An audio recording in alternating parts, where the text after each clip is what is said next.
നാഷണലും ഇന്റർനാഷണലുമായിട്ടുള്ള എല്ലാ കമ്പനികളുടെയും ലെൻസും ഫ്രെയിമും ന്യായമായ വിലയ്ക്ക് ലഭിക്കുന്ന കൊച്ചിയുടെ സ്വന്തം optical showroom Jesal opticals. Jesal opticals, opposite TB hospital, Karivelippady, Kochi. മനുഷ്യസ്നേഹത്തിന് മാതൃകയായി കണ്ണമാലിയിൽ രക്തദാന കേശദാന ക്യാമ്പ് സംഘടിപ്പിച്ചു.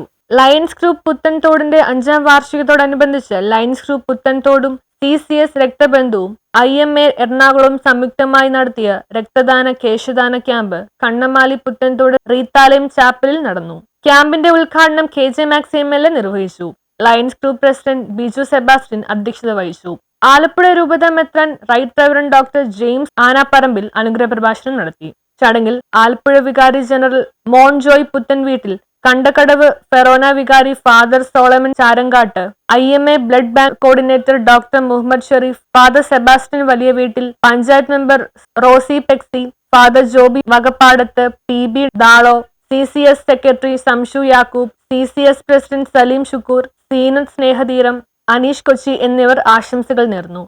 യുദ്ധരംഗത്തൊക്കെ റെഡ് ക്രോസ് സൊസൈറ്റി പോലെയുള്ളവർ യുദ്ധത്തിൽ പരിക്കേൽക്കുന്നവർക്കായിട്ട് അവർ നമുക്ക് വേണ്ടി പോരാടുന്നവരാണ് നമ്മുടെ ജവാന്മാർ.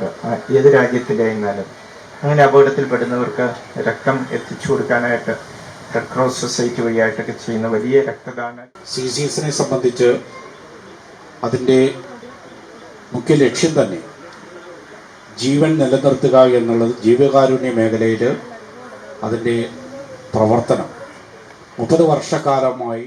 ചടങ്ങിൽ Lions group Puthenthode secretary Biju Pulickal സ്വാഗതവും കൊച്ചി ചാരിറ്റബിൾ സൊസൈറ്റി PRO രാജി പള്ളൂരുത്തി നന്ദിയും പറഞ്ഞു. ക്യാമ്പിന് റെജി പുളിക്കൻ, CT താജുദ്ദീൻ, ഗിൽബർട്ട് ആനന്ദൻ, ടൈറ്റസ് മേനങ്കാട്ട്, JU അബ്ദുൾ റഹ്മാൻ എന്നിവർ നേതൃത്വം നൽകി.